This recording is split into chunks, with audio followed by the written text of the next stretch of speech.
आप अभी सुन रहे हैं माँ मिथिला म्यूजिक को। तोरा दादा से नहीं, तोरा बापू से नहीं, तोरा दादा से नहीं। लके चलो पिस्टला वालो ले तू जान गे पगली। लके चलो पिस्टला वालो ले तू जान गे पगली। तोरा दादा से नहीं डरतौ छियै बिहार गे पगली। तोरा बापो से नहीं डरतौ छियै बिहार गे पगली।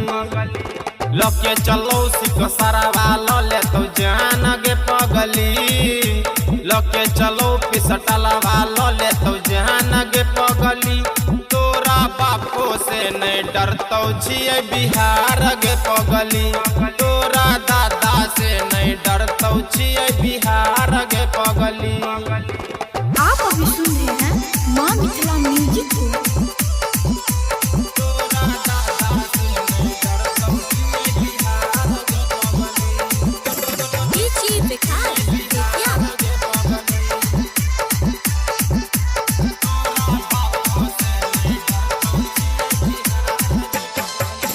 कहै छियौ छौरी बात हमर मान गए। उ त छियै गे बिहार के बरांड गे। तोरा के छौरी चलतो निशान गए। ओकरा त पूरा बिहार पे घुमान गे। ओकरा त पूरा बिहार पे घुमान गे। कहै छियौ छौरी बात हमर मान गए। उ त छियै गे बिहार के बरांड गे। तोहर के छौरी चलतो निशान गए। ओकरा त पूरा बिहार पे घुमान गे। लके चलो गैंगस्टर वालो ले तू जान गे पगली। लके चलो गैंगस्टर वालो ले तू जान गे पगली। तोरा नाना से नहीं डरतौ छियै बिहार गे पगली। तोरा दादा से नहीं डरतौ छियै बिहार गे पगली। आप अभी सुन रहे हैं माँ मिथिला म्यूजिक को। तोरा नाना से नहीं डरतौ छियै बिहार गे पगली। ये चीज बेकार है क्या? दादा से नहीं डरतौ छियै बिहार गे पगली।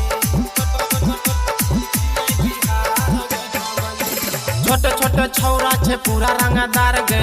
इहा सब फेमस छे पूरा बिहार गे। राइटर सूरज के करे छो माना। सिंगर रॉकी के गब्दल लगाना। छोटे छोटे छौरा छे पूरा रंगदार गे। इहा सब फेमस छे पूरा बिहार गे। राइटर सूरज के करे छो माना। सिंगर रॉकी के गब्दल को गाना। कहे छो मुहवा अपन तू संभार गे पगली। कहे छो मुहवा अपन तू संभार गे पगली। तोरा दादा से नहीं डरतौ छियै बिहार गे पगली। तोरा बापो से नहीं डरतौ छियै बिहार गे पगली। आप अभी सुन रहे हैं माँ मिथिला म्यूजिक को।